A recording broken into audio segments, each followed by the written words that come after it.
What's happening, everybody? It's a dealer back with another Modern Era G.I. Joe video. And for this video, we're going to be taking a look at the Python Saw Viper. So shout out to my boy John. He goes by Dreadnought John.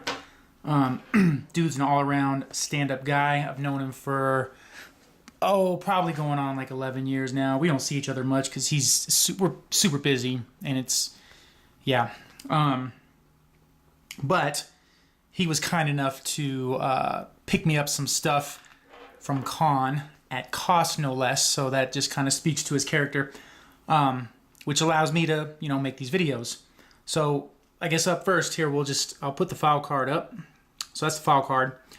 The artwork on this file card is very interesting. It almost looks like it's inspired from maybe an older iteration of this character. I don't really know. I do know that I like what I'm seeing so far, just from having messed around with it. So there's that. Now, talking accessories, I am very tickled that it comes with the Saw Viper gun, the old school one. It does come with this bipod, but what I've noticed is when you put it on, right at the end, you get this sort of, and maybe that's because I'm looking at it through the camera now and I'm seeing this. That does help a bit, actually. Let's test the functionality of it. Would you look at that? Pretty functional. So this is just a redo of the, the late 80s Saw Viper gun mold, except now instead of black, it's cast in gray. And I'm digging that. I always thought that the Saw Viper gun should be about the size of the Saw Viper, and if we're doing like it's pretty darn close. Comes with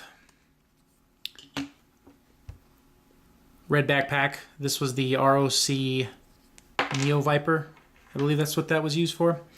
And then interestingly enough, what kind of surprised me, or what really surprised me I should say, comes with a helmet with the Python Patrol sub-team stamped right on it. And unlike the Hasbro release, I think they actually got pretty close to using the correct tone of green for the visor. So I'm just going to pop that back. I guess we should take a look at so that's what the head looks like underneath. So same head sculpt, except it's got the Python camo deco. And then he comes with a double peg stand. So, I guess getting right into it, this is what the figure looks like. He's got pretty good paint applications.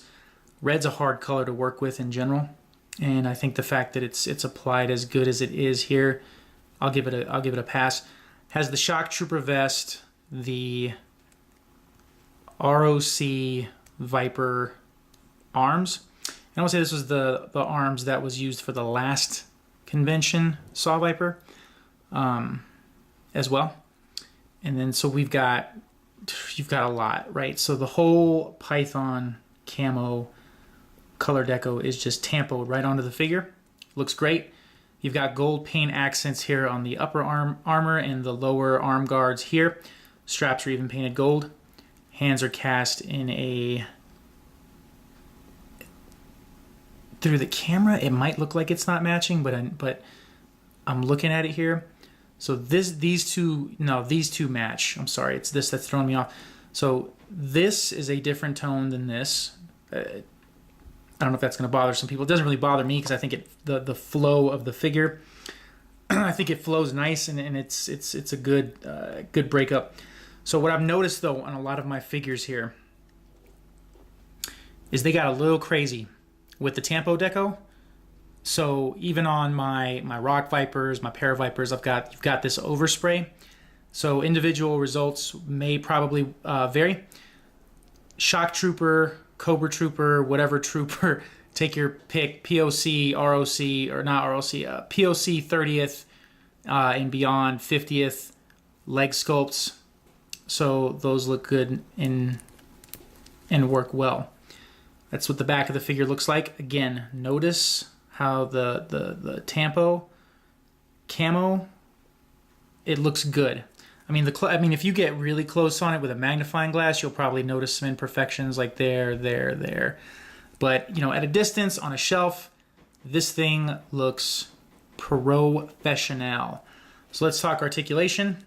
Because of these shoulder pads, you won't get any upward movement from this position, but 360 degrees, no problem. If you move the arm, you can fan out a little bit more because the sculpt, again, it's the fact that these are sculpted and they bump up against the torso cast there. So there's that. The head has really good articulation. Let's just pop that on there for sake of the video. I think that looks good. So moving down, will he occupy a vehicle? All right, he sure will, no problem. The leg sculpt choice, this particular sculpt made really good use of the double knee joint. So while it flares out a bit, you'll still be able to get whatever pose you need out of this guy. Same thing with the ankle articulation. It's accustomed to what we're seeing on both sides there. No updated wrist swivel or anything like that. So yeah, so that's this guy. So we'll get him geared up, come back, and we'll talk final thoughts. All right, so here he is all geared up. And do I give it the strong recommend or the definite recommend? You know, here's the deal. With these particular figures and the price point that they command being that they're show exclusives, I really think the decision comes down to what you're looking for in your collection. If you want to fill a void or expand on your Python sub-team squad, then yeah, definitely pick it up, but be prepared to pay a hefty fee for doing so. But on a lighter note, if funds are an issue, you can always opt for this version of the character if you haven't, which this is the Hasbro 50th release of the figure.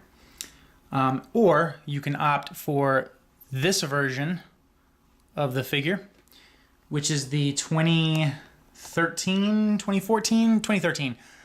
Night Force Club exclusive. And he is, so in order of price, it goes cheapest,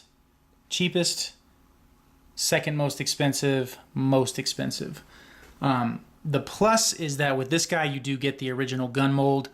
If you have a vintage Saw Viper or a plethora of the accessories, this one might serve you just as good if you're a customizer.